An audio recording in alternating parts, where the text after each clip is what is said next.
Hi everyone, welcome into this week's My Weekly CBS Fix. This week's Parsha is Parsha's Chaye Sarah. Avram Avinu, Avram our forefather, sends his faithful servant Eliezer back to his homeland to be able to find a wife for his son Yitzchak. And when Eliezer is on his way, he begs of Hashem for a sign that he should know that he found the proper woman. And what was this sign? He requested of Hashem that whomever comes over to him and offers him to drink and offers also to his camels to drink, that's the way he would know that she was the one destined to marry Yitzchak.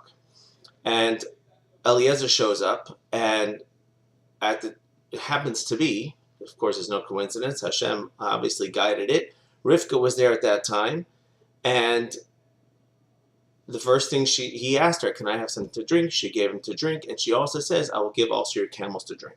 And it also says that she ran to and fro. Everything she did quickly. Now, what Eliezer learned from this was two things in watching her, how she conducted herself. First of all, the amount of kindness that she was doing. How she not only offered him to drink, she also offered to his camels, and that she was running back and forth, and she did it quickly. Plus, our sages tell us he was standing right by the well, and most of the other girls looked on and said, why can't he go down and get it himself? And Rivkah thought maybe he was tired from his journey, maybe he's not feeling well, obviously he can't go down to the well, and she did it, without asking any questions. That was sign number one for him. Sign number two for him is that we'll sometimes also be willing to have guests and roll out the red carpet. Who do we roll out the red carpet for? Somebody who's very distinguished, very prestigious, somebody who has a lot of money, or somebody who's very honorable. But when a poor person knocks on our door, we don't have the same enthusiasm to allow them into the house. And this was actually something that Eliezer saw in Rivkah. She had no idea who he was. He looked like some nomad traveling from some distant land. She had no idea who he was, but to her, it didn't matter who she was doing the kindness for.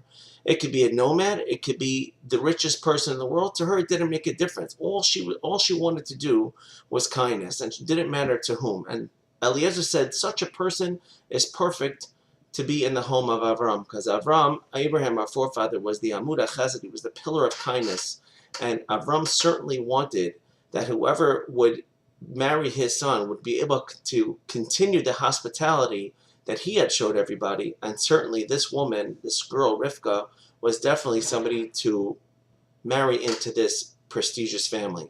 And so when we roll out the red carpet for people, let us not matter who actually we're rolling the carpet out for, and let us also try to remember to do as much chesed, as much kindness as possible. Thank you for listening. Have a great Shabbos. Talk to you next week.